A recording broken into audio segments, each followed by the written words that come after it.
Hello. Someone requested that I react to Game Theory's newest video. I haven't seen it yet, so I thought I just did my pre-shower makeup.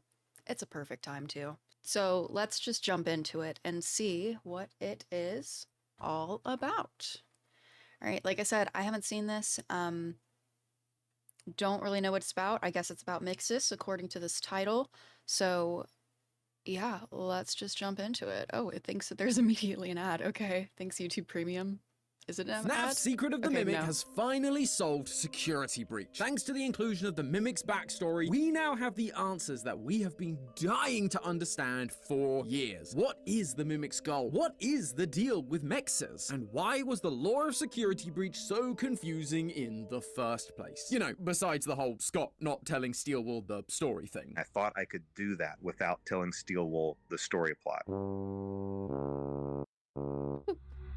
I don't know how to pause a video. Whoops.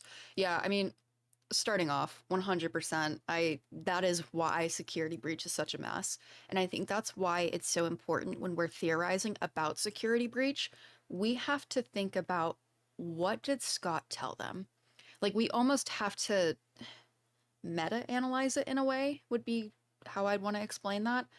So for instance, in one of my theories, I'm talking about the Michael Afton room in security breach. That's one of the things that I don't know how you could get misconstructed, because my understanding is he told them what to put, he just didn't tell them why to put it. So they kind of got the right things, but not the right story.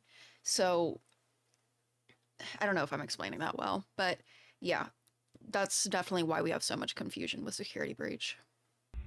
Hello, Internet! Welcome to Game Theory, the show that has ingested so much FNAF lore, it too has chosen violence.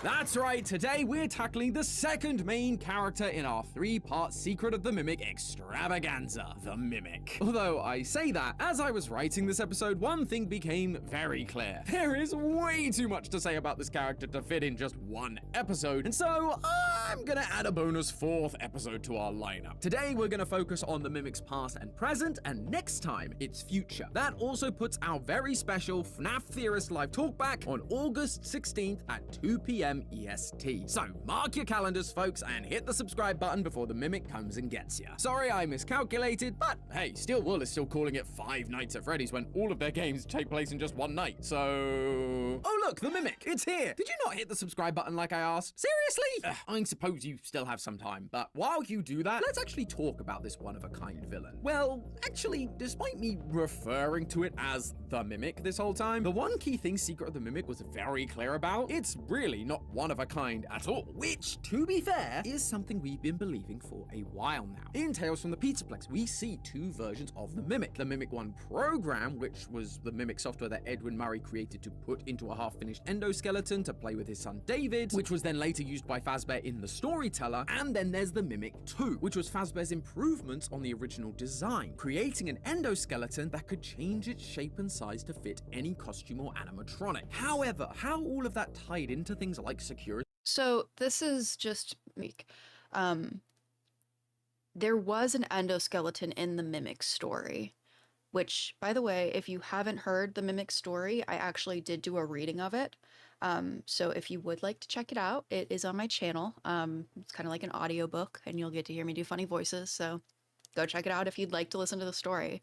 But yeah, there is an endoskeleton. It's an incomplete endoskeleton. It doesn't have legs.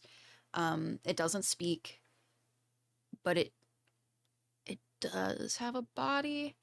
So there is an endoskeleton of that version is all I'm getting at. So I don't know. Let me just play the video. Breach and Ruin were pretty speculative, especially as we didn't even know if the book stories were in the same continuity and whether we could rely on them wholesale or not. My personal theory was that yes, those two Mimics were indeed present in Security Breach, with the Mimic 2 being the physical endoskeleton we find in the basement of Ruin, and the Mimic 1 program being what we now know as Glitch Trap, taking over Fazbear's systems and using it to manipulate people into doing its bidding, like Helpy does to Cassie in Ruin, which is why we get this interaction between between Helpy and the totally real Gregory arguing. I took care of it. The area's safe now. But now we do have a definitive backstory for the Mimic inside the game continuity. It turns out that yes, there are indeed two in-game Mimics, but there are some key differences from their book counterparts, and that drastically changes our entire understanding of Security Breach, Ruin, and the program that was trying to keep the Mimic underground, MXES. So hop into that definitely working elevator, friends, as we plummet down into the depths of Murray's costume manor to discover. Okay, so that's interesting. That they're saying there's two mimics in Secret of the Mimic, because this is something that I get a lot of flack for believing in a little bit. I don't know if he's meaning just the two different programs or there being the two actual endoskeletons. I personally believe that there are two endoskeletons. I just released a video that actually goes into that a little bit more, but I think it's more than just two programs. So we'll see what he says here. And one other thing to note is that this game did definitively tell us that the books are not the same continuity. They are not canon to the stories, but I don't think that means we discount the books. I think that means that we use the books in a different manner, where we use them to explain things that we don't understand, or fill in gaps. It all kind of feeds into itself from different points. The real secret of the Mimic. So what does this game actually tell us about the game universe's version of the Mimic? Well, like most things in this game, it's similar but different to what we were expecting. Edwin does create the original Mimic, M1. It's similar but different. I just want to look at this like side by side, because I do find that so interesting. See, I believe that this Mimic right here, does my mouth show up? Yeah, this Mimic right here is M1, and then this is M2. I mean, and we can actually use this to look like, this looks so much more rudimentary than this design here. But that's just my beliefs.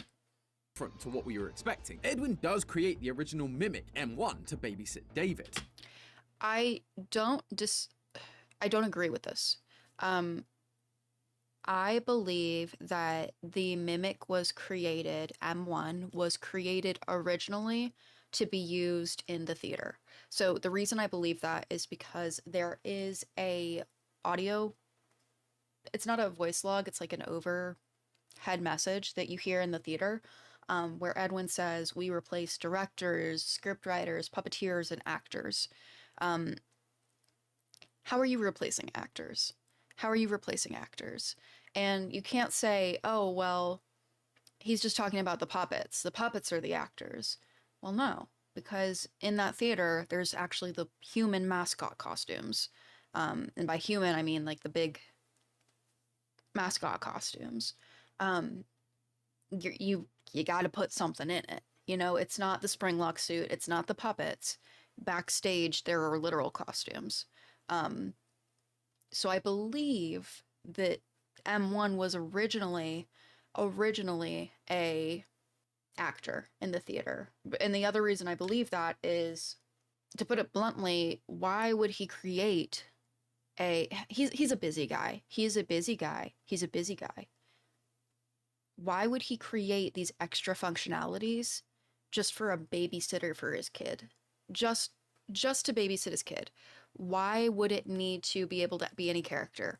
Why would it need to fit into any costume? Like, just create a simple babysitter program and off you go. You know, he also had a babysitter. Like, he had an actual babysitter, Trisha. I don't know what happened to her, but yeah, I don't believe he was originally like created for the purpose of being David's babysitter. But that's just my thoughts on that. Think of it as your new babysitter, but it doesn't get paid and go home. It'll stay with us and help around the house. But he also states that it was created. I love that we're all using Ben Gunn clips. Like, literally, he's carrying all of us on clips right now. doesn't get paid and go home, it'll stay with us and help around the house. But he also states that it was created to work inside multiple costumes. It'll wear fun costumes. It can fit into any costume we've created. Essentially, the game's lore has combined the purposes of the books M1 and M2 into one creation, and attributed all of it to Edwin, rather than one being a Fazbear creation, just like basically everything in this game. But this M1 also develops a little more than its book counterpart. This is where I heard it. It's her or someone that sounds like her. That's good, honey, but into the party. M1 begins showing signs of mimicking the deceased wife of its creator, literally mimicking the role of David's primary care. So I saw a really good theory by John FNAF that explained that it's actually the mycelium men that Edwin hears in that clip. And I really do like that theory. I think it's a really good theory. In my video I just put out, I think I said that it was M1, but I could easily see it being, you know, one of the mycelium men guys that hears her say that and starts mimicking it. Because the way that M1 would have to see it is because that is a home tape. M1 would have to be watching the home tapes. So I do think it actually being the mycelium men makes a lot more sense.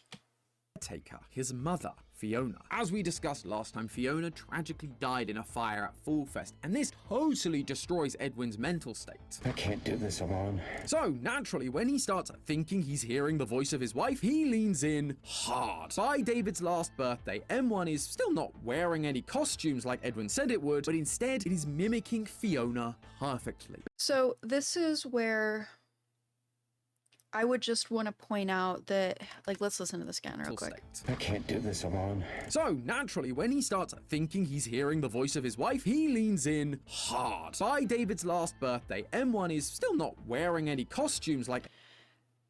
M1 is still not wearing any costumes like Edwin promised.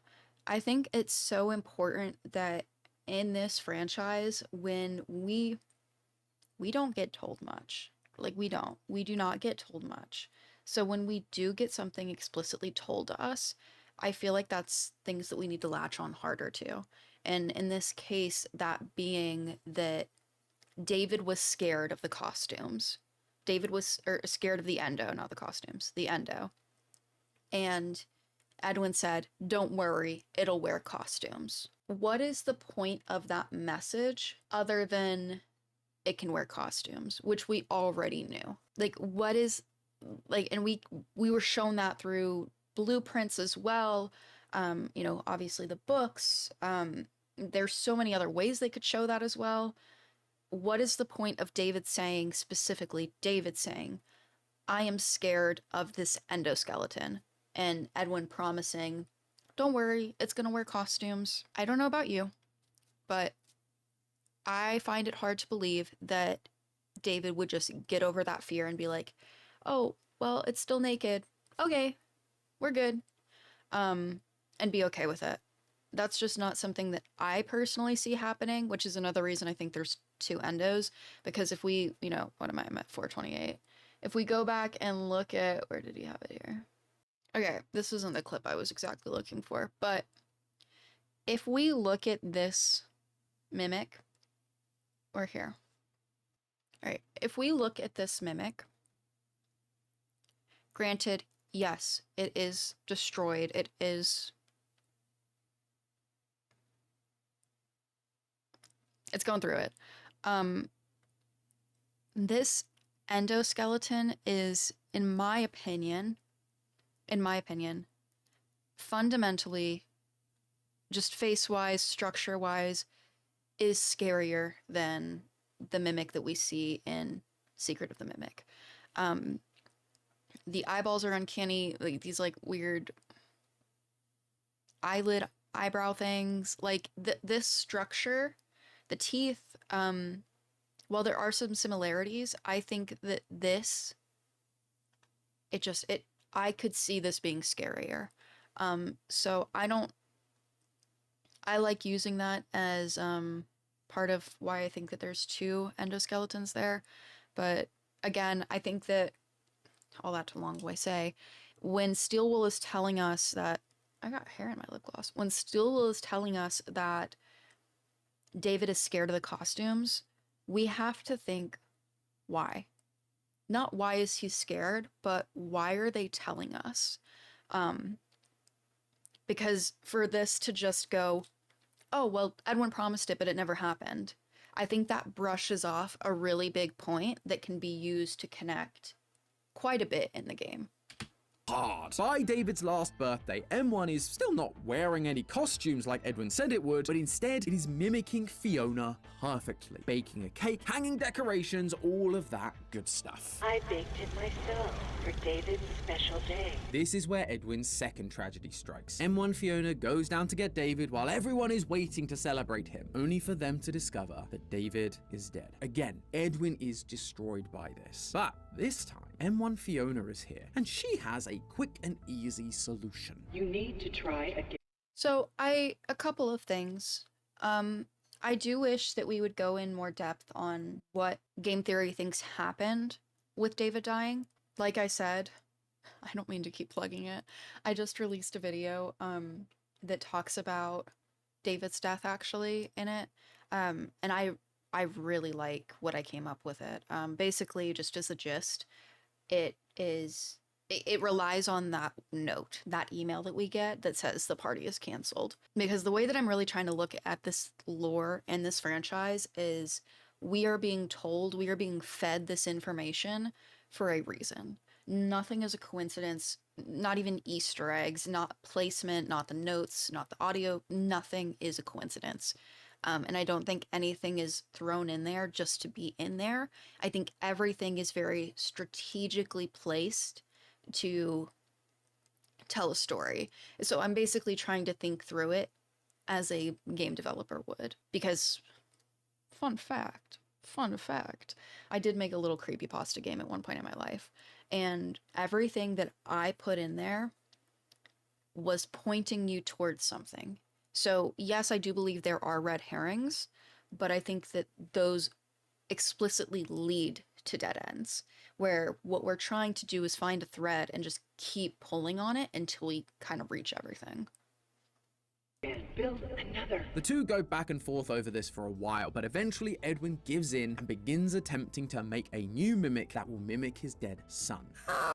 So this is another one where it goes back to my, if the game is telling us something over and over and over and over again, we should listen to it. Quick rundown of what I personally think happened here is that M2 was created to be specifically Fiona, not to be David, and Edwin never agreed to create David as M2 because he just says no so many times. And I believe that there is a specific voice log where Edwin gets mad at M2 and says, as she's talking as Fiona, and says, stop talking like her, you're not her, you're never going to be her, stop talking like her. And my personal theory is that M2 took this as a command and was like, okay, well, you won't, me being Fiona doesn't make you happy, so I'm going to be David. And that's where we get the, stop it, you're not him, stop talking like him, yeah, you know, that's where we get that. The dude's lost everything. I find it hard to believe that M2 was made as a result of David's death. I find it hard to believe, especially with all the tapes of him saying no. Like, he's beating it to the ground, no. So that's just a personal me thing. I just find it hard to believe. So I wish there was more evidence on why they're presenting that David was M2 or M2 was created as David, because I can only see it really going, you know, my belief of he's not M2. So I would love to see evidence on why people think that he was created to be David. However, it doesn't really seem to be working. Every copy has failed. I don't even know why it worked the first time, but it did. The only reference... So, every copy has failed. I don't even know why it worked the first time, but it did. I took this message as meaning something else. I took it as him not talking about making David, but him talking about trying to sell this. Because we can see in the basement, there are like a million endos. Like, he is popping these things out. So I could see him trying to develop this in a more commercial way as well. And he does say that there's a leak they know about M2. I don't know if he is calling M2 M2 if it was literally supposed to be his son. But that's just that's a whole out there. That's just me throwing crap out there. Every copy has failed. I don't even know why it worked the first time, but it did. The only reference Edwin has for the mimic idea working is M1, which leads to Edwin's final gambit. In one of the text logs we receive after meeting M1 Fiona during the parachute ending, it says, the M2 began as a copy of my program. This log has been sent by M1 to Edwin's machine in order to make... So another thing though to point out, while the M2 began as a copy of my program, it's... Shoot, I lost my train of thought. When we're talking about he has your M2 blueprints, this is another thing that I'm curious of, because we are not, as far as I'm aware, actually, so this might be a stretch. I'm just going to preface it. This might be a stretch, but this is the way that my brain works through things. So I'm letting you guys in a little bit. All right, there is this. This is found in the van of the... Can I zoom in on that? Yeah, okay. This is found in the van of Arnold's van. So one thing I'm thinking is, you know, he's a technician, and it's operating, dismantling, and repairing Fazbear Entertainment proprietary technology. Interesting that it expires the year that we play and he has no emergency contact. But with that, what I am getting at is that this is all hardware. This is all hardware related. Operating is hardware. Dismantling is hardware. Repairing is software. Operating could kind of be both. And repairing maybe, but like dismantle, that's clearly hardware. And then if we go to this, he has your M2 blueprints. I would wonder is that referring to hardware or software blueprints? Because if that is M2 hardware blueprints, very clearly there's two endos then. And while yes, I do think M2 did begin as a copy of the F10 program, that's another thing to mention. For this to work, it would basically have to be, you have M1, who is copied into the F10 machine and then renamed F10. And then you have the M1 endoskeleton, and then you copy the F10, now named F10 program, into that M1 endoskeleton and rename it M2. That's just a lot for me to wrap my brain around. The way that I think it worked is that it started with M1, and then once he realized, he gets the idea of, oh my goodness, I can copy my wife. And that's why he builds F10. I think he built F10 before putting her in an endo. And I think that was a housing unit for the program, which was then copied over into an M2 endoskeleton, because I think there was a lot of other stuff going on with M1 I'm not going to get into, but copied over into the M2 endoskeleton, but M2 was Fiona, and that code was housed in F10. Very long-winded, I'm sorry. Program. This log has been sent by M1 to Edwin's machine. In order to make M2 work, Edwin simply made a copy of her programming. I guess if you can't figure out how it worked the first time, just duplicate the thing that already works. And it does work. It's just a little... That just doesn't make sense to me, because the evidence that was just presented was every copy is failed. But now we're saying that's how it worked, was that he copied it. So that doesn't make sense to me.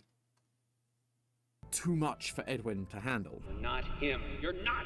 Stop sounding like him. This moment is what turned M2 into the killing machine we now find in the game, and its first victim, the man who tried to destroy it. Due to a minor detonation, there is damage to my office interior. And that is essentially everything we know from the game itself. It's unclear exactly what happens next to get us. So, just my little point that I made in my first video, I don't like that. That's everything we know from the game itself. A lot of things in there weren't just clear-cut, you know, like clear-cut facts, like what the game is actually giving us is the game takes place in 1979. The David died in 1975. Like those are kind of clear-cut things. MCM was owned by Edwin's dad and transferred to Edwin. That's the kind of information that I would say the game is actually giving us. Some of this stuff is speculation, and I just wish that it was regarded as speculation. That's all. Because not everybody watches the game, not everybody plays the games. There was definitely a point in my life where I would watch my brother play it slightly, because I don't do well with scary games. If you've seen, I don't do well with scary games. Or, you know, you'd watch Markiplier play it and then go see the game theories. That's what a lot of people do. And if we're trying to get a broader audience, because we all love this community, we all love this franchise, and I think I speak for all of us when we say we want it to succeed, we want it to grow. I think by doing stuff like this, it could make it harder for smaller creators or new fans to get into it. When I say smaller creators, I mean that people having to fight against what common viewers might believe are just now the facts of the game. That's all. I think it can close people into a box a little bit. And then with new fans, I think it can be confusing when you go into a video and you're told things that are speculation, and it said, well, these are facts. And then you go watch another theory video and it's completely different. And then you're like, well, what is actually facts in the game? Which, yes, go play the game or watch somebody play the game. But, you know, it is what it is. That's just that.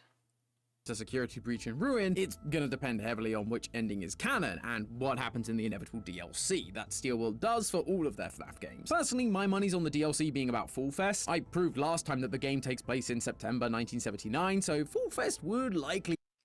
I do agree that I think it's going to be Fall Fest. A little irk is I proved last episode that the game takes place in 1979. It told us it takes place in 1979. So I don't think that's like a theory or a proven thing. Be in full swing, and the Mimic is free in every ending. But regardless of whether I'm right about that, one thing full swing, and the Mimic is free in every ending. Not exactly. The Mimic is free in ending 1 and 2. In ending 3, it does shut down. It is kind of deactivated. It's not out roaming free. You can clearly see its eyes flicker down and turn off.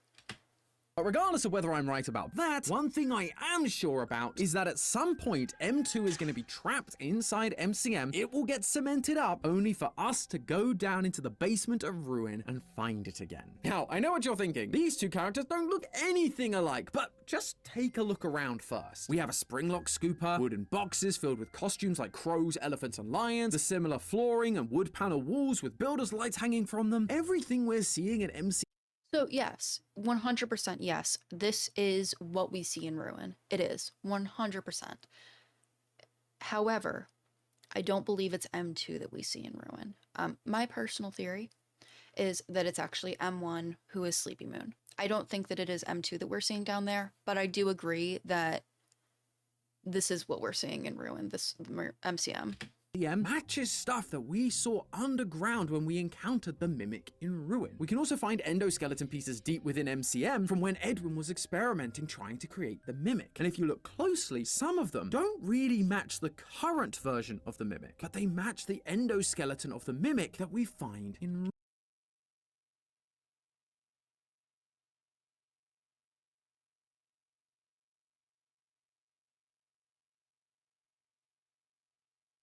Am I crazy? I don't see where it matches.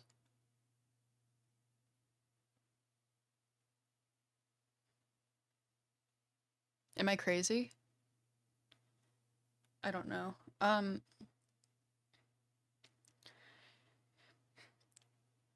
I agree that yes, this is what we see in Ruin, 100%. But if there is going to be a point of, well, here's the endoskeleton parts that M2 repairs himself with. This is the same thing that I said in the last video. Make sure the evidence that's being shown on screen actually matches what's being said. Because I don't know if I'm literally tweaking, which is very possible. I am tired. But I don't see where any of these parts fit in this. Like, this is not the same. This hand is not the same. It's not this one or this one. I thought it could be this one for a second, but the ball joints are different. And it's not these arm pieces. This has got a little rod. Maybe you could argue, no, because that's also got a little rod thingy coming out. I mean, maybe you could argue these things are in him somewhere. I don't know. Ruin. My guess is that in the lead up to it being cemented, or even during the cementing up of MCM itself, it ended up getting damaged, or some of the pieces just stopped working over time, and so it replaces its parts one by one. We've already seen it replace its legs, so what's an arm, or a torso, or a head? Finally though, the Mimic in Ruin, it acts just like the M2 we see in Secret of the Mimic. It's mimicking a young boy, Gregory, it's wearing mascot costumes, and it's being violent towards humans. It even walks in a similar fashion and gets its hand stuck in an elevator. Now, that last one. This is a franchise about dead children and haunted animatronics. I think we could find similarities in many, many, many, many characters. So I do like the parallels there. I do like that there are parallels, but parallels cannot be used as pure, like, evidence. That's all. Doesn't strictly make the two characters the same. Anyone can get their arm stuck in an elevator. But the fact that Steelwool programmed that in, along with all the other things we've talked about. I'm gonna be so honest. The reason Steelwool probably programmed that in is because this is a very, very similar animation. Like, you can even see the arm is going up the same way. They are making games on a deadline. You've got these... At least in software development, I don't know if they call it the same in game development. I worked in software development for a long time. You've got reusable components, reusable assets. And when you have those things, you want to try to use them as much as possible. When you're trying to make deadlines, you want to use them as much as possible. We even see it when we get into the Springlock suit, the director suit. It's the same animation, just tweaked very slightly, but it's the same animation of Gregory getting in Freddy. So there were a lot of reused assets in this. I wouldn't consider this a full piece of evidence. It's probably a nice callback, but at the reality, if we look at it fundamentally, a big portion of that is probably that it looks so similar because it is the same base animation, would be my guess. It seems like they're trying to tie together these characters and this area, telling us that the Pizzaplex, and by association FNAF 6, was built on top of MCM, locking away all of its inventions down here, including M2 itself. I mean, we know that Fazbear isn't against saving some cash by building on top of previous establishments, and there's one text log directly from Willie A himself that tells us that he owns the land which MCM stands on. Yeah, so this is pretty much, I feel like, cut and dry, that they are implying that, you know, Fazbear does own the land, they're going to build over it. They're going to possibly theorizing that William ends up owning the house on the hill. But 100% they are going to, you know, it's Fazbear. It's Fazbear. You think they're going to let the land sit there? You think they're going to just go wasted? No. But that also begs the question, why don't they just go bulldoze it now? I don't know. But that's only one of the Mimics answered for. What about M1? Well, to start with, she's just chilling inside a computer. Yeah, it seems that not only was M2 a copy of M1's programming, he also put M2 into the very same endoskeleton. Just look at them side by side. So this is another thing. I think these are both what people are considering M2. I'm beating it like a, what is the saying? Beating a dead horse? I'm beating a dead horse. But I do think these are the same program. I think this is the Fiona program, and this is the Fiona program that has been told that you're not Fiona anymore, and you're now David, whatever. I think this does not mean that there is only one endoskeleton. They're identical. Well, besides the legs, because, you know. And we don't see another one of these endoskeletons walking around or even decommissioned. So all signs are pointing to Edwin removing the M1 program from the endos. So, but we see all of the endoskeleton parts. We also see blueprints, and I'm not talking the designs. We see this. And this, I believe, is 2 different endos. Some people have said it's just showing how it fits into different costumes. And while yes, I could possibly see that, it's these legs and the arms that are bothering me. Actually, I don't know. Now that I'm looking at it, maybe I'm wrong. Maybe I am wrong. Where? Let me find a better... Okay, here's a nicer picture. Yeah, so like, I do think it's a different endo because like right here in this pelvic area, this is completely different. If we... Can I zoom in more? Yeah. If we look in right here, this is not a difference and it's shifting. I got concerned there for a second. Have I been wrong? No, I think that this is 2 different endos still. I think they're 2 different concepts. Because look at this one. It's got gears on its shoulders. This one's got like little flat shoulder pads. They are similar. They are similar. But I think that one is upgraded. And this one looks like it does have more upgrades. It has more wiring, more features. Whereas this one, if you look at this here, there are differences in the machine. So again, the pelvic, you can't see those little bolts if those are there. This like little arm contraption, you've got some levers here, some bolts that aren't here. And this arm is much, much, much skinnier. And then even these legs, these are much skinnier. You've got this wire that wraps around the leg here. This is nowhere to be found. Where would this go? If it was simply just he expanded or whatever. So that's why I believe they're similar, but I think one's an upgrade. Unless he's just trying to show it naked. I don't know. I'm gonna just cut all that out. I have no clue.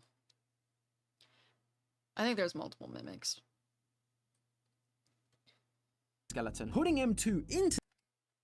And we don't see another one of these endoskeletons walking around or even decommissioned. So all signs are pointing to Edwin removing the M1 program from the endoskeleton, putting M2 into the endoskeleton, and leaving M1 as just a program inside the computer that we find during the parachute ending. It is nice to meet you face to face. But as I'm sure most of you have realized, this isn't just any computer. This is the same computer that we found down in the basement of Ruin, the one that was running the MXES program, the big digital genie bunny that is keeping M2 locked away underneath the Pizzaplex. Does this mean Fiona is MXES? Has MXES actually been the M1 mimic like we first suspected when we saw the trailers for Ruin? I actually got asked about this during the theory crafting livestream we did immediately after our GT Live playthrough, which is what inspired me to do this episode in the first place, so thanks for showing up and being a part of that if that was you. At the time, it stumped me, but now that I've actually had some time to think about it, I believe I do have an answer, and that answer is... not quite. Honestly, it just doesn't make sense for Fiona to be a big blue bunny. Now, yes, I know what series we're talking about. FNAF rarely makes sense, but hear me out. We've always talked about how the Fazbear characters tend to be used as symbolism in these games. Freddy tends to be representative of Henry, for example. But in this game, we're also shown that Fiona was the one who designed Foxy and Chica. So, if something is meant to represent her, it's more likely going to be one of those two. In my opinion, most likely Foxy. He was originally a puppet and she was a puppeteer. But Bonnie has always represented Afton. Afton was the reason Edwin was locked away in the R&D department and in his home, working on the new restaurant concept, keeping him away from his family, his son, which led to his death and eventually to him creating a violent and destructive mimic. So rather than MXES being a representation of Fiona, it's far more fitting that it's a representation of Afton. This new mimic has taken on part of Edwin's personality, the violent part, and is now being kept locked away by another blue rabbit. Like father, like son. But the real reason I don't think they're one and the same is because of the parachute ending. During it, we have to activate something called Cradle.exe. We first hear about what this Cradle is from one of the Okay, so just I agree with that so far. I agree with that. I don't think it's Fiona at all. She's the F10 program just keeps getting put into a machine, taken out, put into a machine, taken out, put into a machine, taken out. She just needs a home. Just give her a home. text logs. A handful of these logs seem to be addressed to Edwin and have a subject line written in binary, like a computer program trying to communicate, i.e. M1. One of these specifically asks Edwin to consider building the Cradle if he won't fix M2's programming, and provides him with the blueprints for it. She describes it as a computer, bigger than anything he's built before, which sounds familiar on its own. I'm gonna let it play before a second. But if you stop just before executing Cradle.exe, you can see that it has a description. Mechanical X-Form Experimental Storage. MXES. MXES was actually M1's idea. But then if MXES is a separate program designed by M1, Where are we getting that MXES is M1's idea? Did I just have a stroke?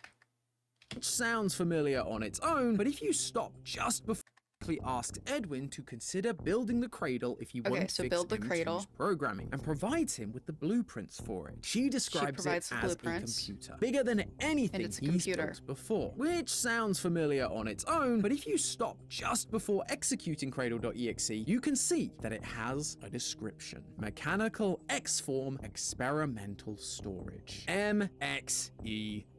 MXES was actually M1's idea, but then Okay, I must be having a stroke. I don't know where they're getting that. So, God, my homepage. That is so funny. Okay, I'm sorry. You want all endings. I want to show something that I think debunks everything that he is saying here.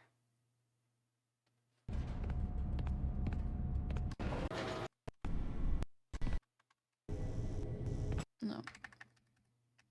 Too far. Right here. This is in the admin office. This is when you get the Mimic blueprints, so. This is the same kind of room that we see in the parachute ending. Just keep that in mind. You've got these wires coming in on the top, all of these cameras looking in.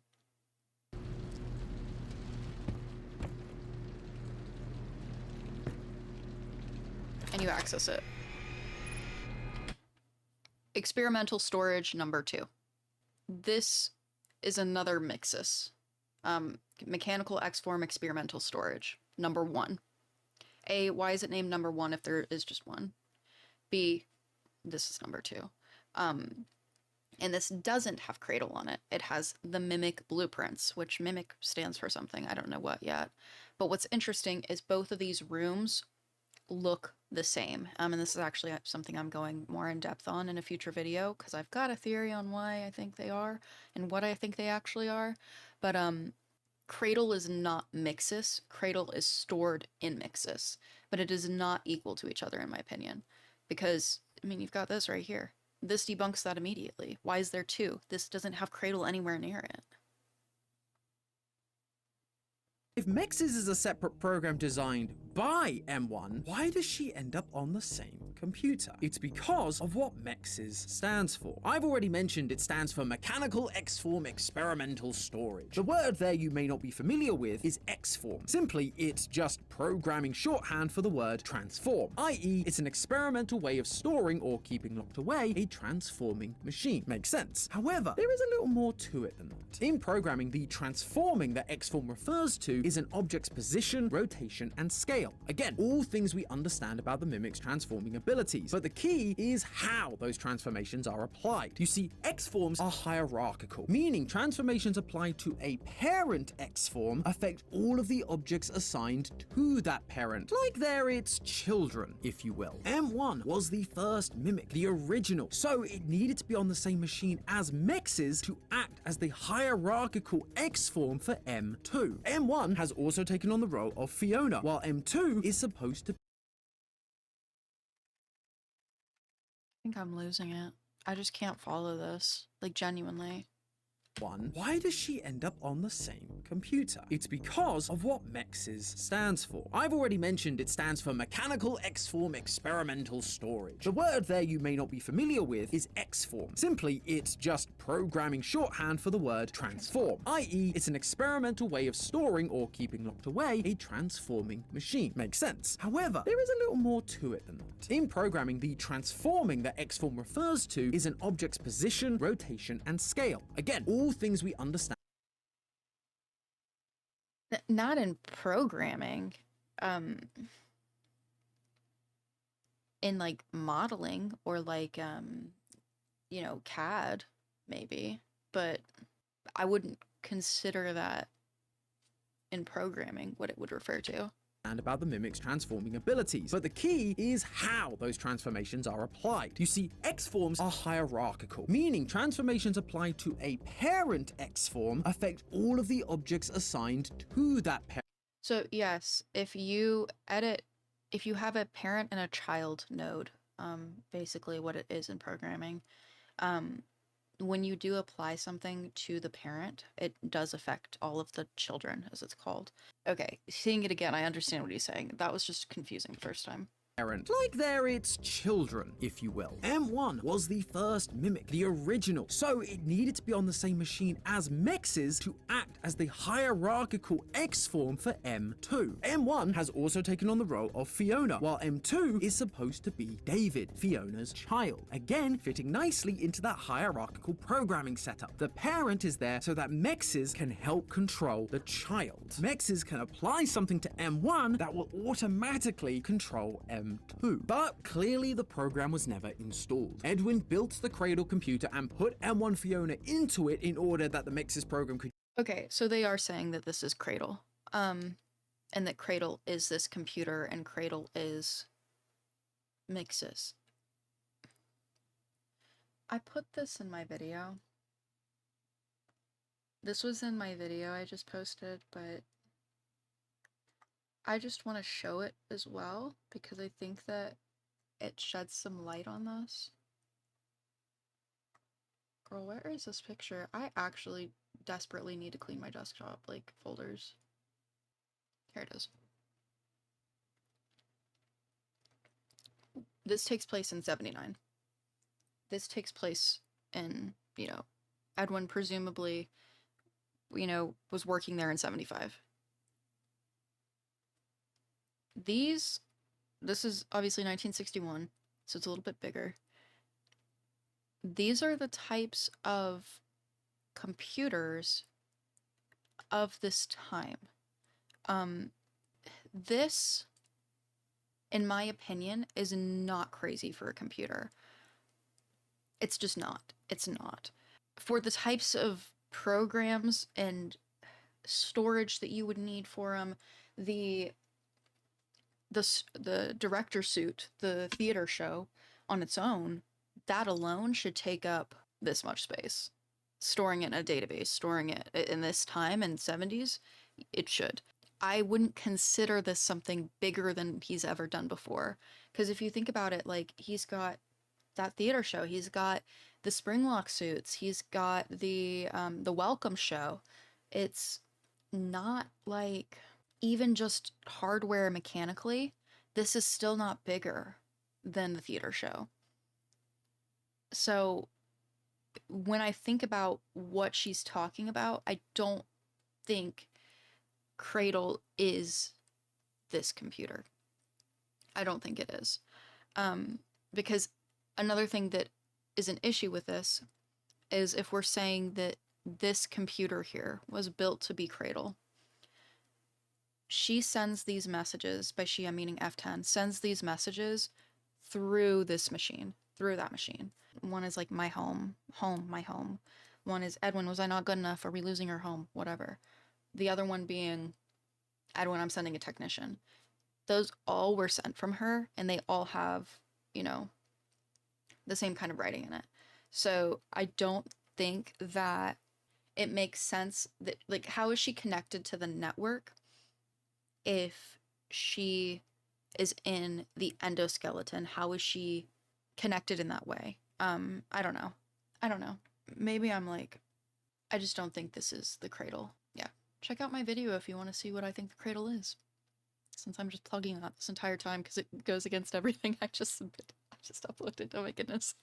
Use her to control the child and keep it locked away, but MXES isn't actually installed until we come along during the parachute ending. Eventually, Fazbear came along and collected the Cradle in a Fazbear van like we saw in the Help Wanted 2 update, with MXES fully operational. It's at this point that I believe they separated these two programs, MXES and M1. The Cradle was then rebranded from F10N4 to completely MXES, like we see in the basement of Ruin, and the M1 program was removed and likely stored like we saw in the Storyteller, until they decided they needed it for video games. Told us to scan it, said it would expedite the process. It was just junk, circuit boards and things like that. Which of course leads to M1 taking over Fazbear's systems, corrupting the animatronics, and creating the storylines that we.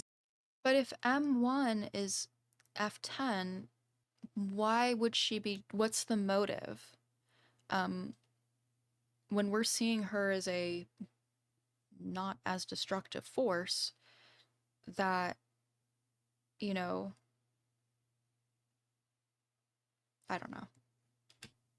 I just don't see that. Help Wanted, Security Breach, Help Wanted 2, and Ruin. This would all seem to line up with the previous theories I mentioned at the start of this episode, with Helpy actually being the M1 program controlling the entire Pizzaplex. It would also explain why M1 is able to stop MXES. They are no longer on the same system. MXES no longer has the hierarchical power to use M1 as an X-form. But on that note, if MXES was M1's idea, why then is she actively stopping it? Helpy is literally helping Cassie get further into the Pizzaplex, teaching her how to stop MXES and how to free the Mimic. Well, it's because while MXES was her idea, it was never really her goal. Try again, make another, and we can all be together. I miss you, but I miss my child.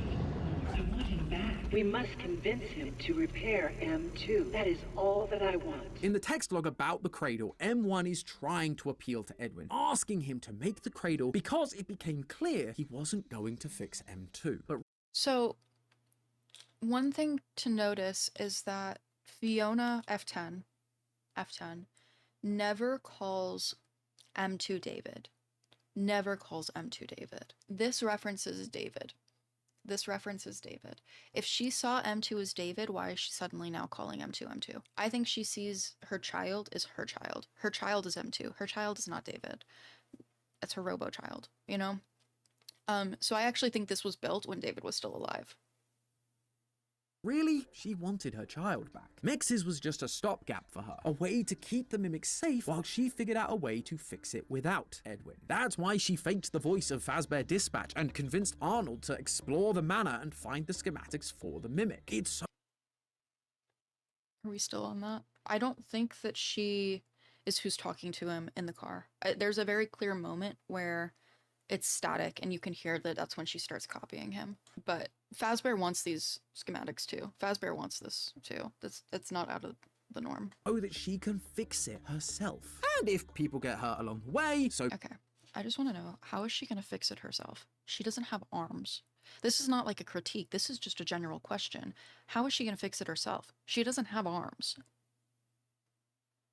Yet. It's all a price Or a worth body. paying so that she can get what she wants. Just like we see Helpy do to Cassie in Ruin, leading her to an almost certain demise just to shut down MXES and free M2. So that's it. We finally solved the story of Security Breach and Ruin. It's all about M1 Fiona trying to reconnect with M2, the robot David, and fix him so they can be a family again? Oh, I wish it were that simple, friends. But this is FNAF. There are, of course, complications with all of that. While we are being shown very clear motivations for M1 back in 1979, it does doesn't mean that's strictly going to be the case going forward. It'd be very easy for us to go, oh, M1 is Fiona, M2 is David, end of story. But it's not like old-fashioned FNAF where these endoskeletons are possessed by the spirits of the original person. They are programs designed to learn and imitate those people. We're shown this with M2 throughout the game. It started as a copy of M1's program, then it's given David stimuli, then it learns to be violent, not because David was violent, but because Edwin was violent towards it. Then in Ruin, we see M2 mimicking Gregory's voice. Again, a new stimulus changing how it behaves. M1 is no different. There is a note that can be found in the basement of Murray's Costume Manor, where you have to avoid the moon and collect the final collectible. It reads as follows, quote, "We were expecting. There were complications. Consciousness was lost for an undetermined time. Once I woke, we were all together and happy, a family. But something was different. I felt wrong somehow. Was I me? Corrupted file suspected." This moment being mentioned, the complications, the loss of consciousness, we've heard about it before. Or should I say, we've read about it. This is Fiona's story, just not the one from Secret of the Mimic, but from Tales from the Pizzaplex. In it, Fiona gets pregnant, but there are complications and she dies during childbirth. The only difference here is that the writer wakes up and suddenly they're a happy family. The similarities to Fiona, along with the corrupted file,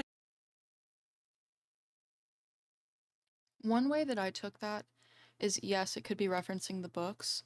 I also thought that it could be about, this is a complete out of left field, that it could be about, was there another child? Was David their only child? Like, for real? Did they try again? Did they have miscarriages? Was this, Fiona's memories, if Fiona's being possessed? Now, I don't believe Fiona's possessed. So I do like that. I think that this is a reference to the book. makes it sound like this is coming from M1 Fiona's perspective. She remembers dying in childbirth, but then suddenly is awake and part of a happy family like the Fiona from this timeline. Her memories are becoming conflated and confused based on other stimuli. How she's being infected with memories from the books is a theory for another day. The point is that M1 is also susceptible to memory corruption and personality changes based on new stimuli, especially, it would seem, if they share a connection with her. Which brings us to the glitch trap in all of this. It's pretty... So I just want to make sure I'm understanding the theory fully. It's that M1 is F10 is MXES. M2 is copy of F10 is David. David is ruined mimic we see. Okay. And I believe that's what I'm understanding. And then now we're going to glitch trap. Well accepted at this point that Glitch Trap has actually been the Mimic program this whole time, infecting Fazbear's systems and mimicking whatever it needed to. Helpy, VIP, the Glamrocks, and acting like a virus, infecting them all in order to take control. If M1 was purely Fiona, it... Now, one thing I do want to point out. One thing I do want to bring up, because I just love yapping in these. There is an old theory, I don't remember when it came out, by FNAF John, and it was that Baby is the Mimic. And there's something I want to point out from it, that we do take a program from Baby. Now, one thing is, I believe ending 3 is canon, as I harp in all my videos. I think ending 3 is canon, so Afton would have access to this Mimic program regardless of it being M1, M2, whatever. He would get access if ending 3 is correct, like I think it is. He could copy and splice that however he wishes.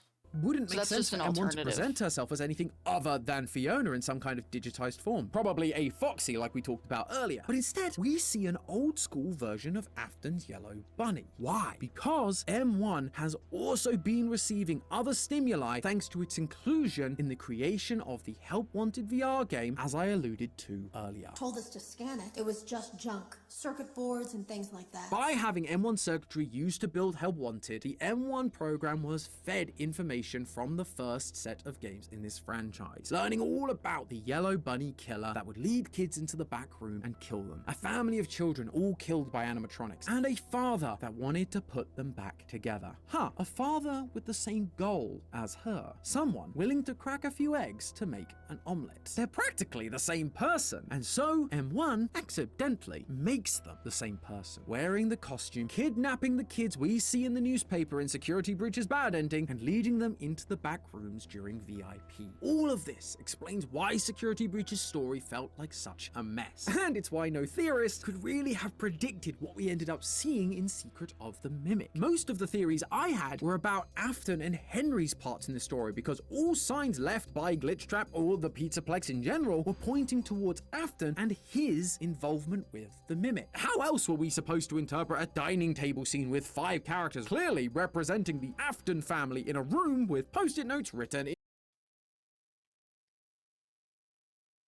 Because Michael Afton is the Mimic.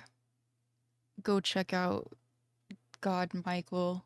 I don't remember what I named the video now. Go check it out.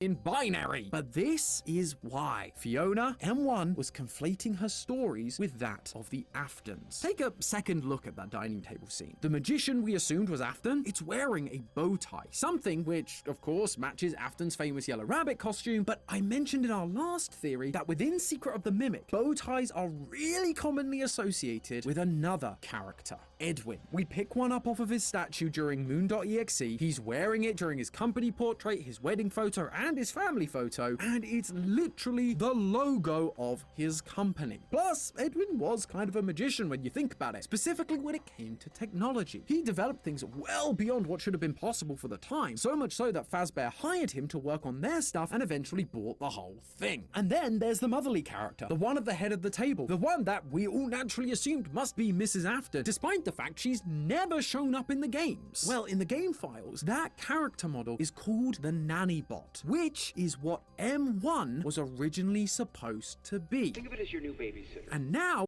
Okay, I like that, but then I would want to see what are the other bots called? What are the other called? Okay, I'm editing and I wanted to answer my own question. So I pulled the assets and I got them and I put them in Blender. So the one with the little hat is called ServerBot. The one that is baby is called Circus Baby Costume, staffbot _ Circus Baby Costume. And then the one with no head is called staffbot no head. That's all. And then what are the other 3 children then? M1 is in charge. Edwin wasn't going to fix things, it's up to her, and she has control of the entire Pizzaplex. She is now the one at the head of the table. This dining table now has characters that, yes, fit the Aftons, but the parents also bear a striking resemblance to her own family that she's trying to rebuild. And that drive to rebuild the family... But we're just skipping over the fact that there's the 3 children, literally. Like, you've literally got Crying Child, Elizabeth, and Michael. Like... is still there. I already mentioned that Helpy's whole thing is trying to get Cassie down into the basement to stop MXES and free M2, but which family she's now trying to rebuild is obviously getting a little lost in the source. That's why we have 2 Glitchtrap disciples, Vanessa and Gregory, both of whom we've pointed out since the very beginning share a lot of similarities to the Afton children. And that's not even going into the similarities between David Afton and David Murray. Again, theories for another day. What we're seeing is M1 getting confused, mixing up storylines from her book persona and her newly found Afton persona, conflating the 2 ideas as one in the same. She's trying to rebuild the family she lost all the way back in the 1970s, but thanks to her use by Fazbear Entertainment to make a VR game, she's taken on too much of Afton's persona, and so is still driven to get M2 out of the basement, but who she believes M2 now personifies is completely messed up. Does she still think it's her son David? Does she think it's the other kid from the Afton lineup that's missing, Michael? Or does she not even really know anymore? Is she just trying to free it because that core desire is there, but the meaning has gotten lost through all of this new stimuli? The truth is, that part is unclear right now. Any and all options are available to us. We just need to keep digging while also being aware that the DLC or sequel could drop in a year or so and change everything again. But speaking of digging a little deeper, regardless of who M1 thinks M2 is anymore, I do think we have been given the answer on how to stop both of them once and for all. It's just gonna have to wait until next time. All I'll say for now is that it has everything to do with one of the most tricky and mysterious animatronics from all of Security Breach. And I'll also say that's just a theory. Okay. So I don't necessarily agree with the theories in this video. I do like the Fiona is leading and that's why she's at head of the table. It's the nanny bot. I do like that a lot. I do like that. I do want to, however, see what are the other bots in that called. I'll probably just have to go into the game files and look. But I do like that there are the parallels there. But there's also a lot that it doesn't line up with. It skips and hops over and ignores a lot of things and just pulls relevant info to make it work, which is part of theorizing.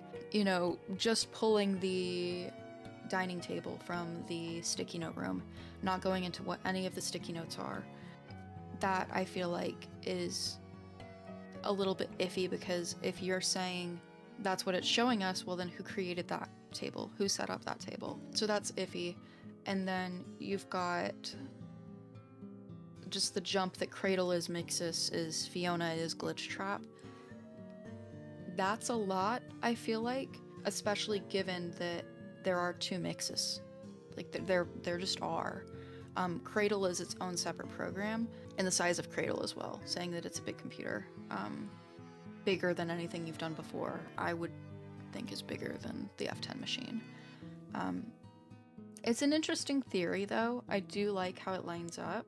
I just believe there are other theories for it that fit more evidence, and I personally just had a hard time following some of the evidence presented. I think there were just a lot of jumps made and conclusions jumped to that didn't fully have that supporting evidence to make those claims, which again is part of theorizing. It's part of it. I get it. I just wish that was more explicitly stated, because it makes me thinking that I'm like, am I missing something? What is going on here? This one was better than the last video. There was just that gripe in the beginning. It's just presenting that all is truth again, hammering that home. When, I mean, the reality is, my beliefs and my theories of the franchise and Secret of the Mimic is the polar opposite of what they're presenting. But we both have evidence. And it can really go either way. That's what's so interesting about the series, is that it can go either way, and they are so polar opposite, but you know, there are points for each.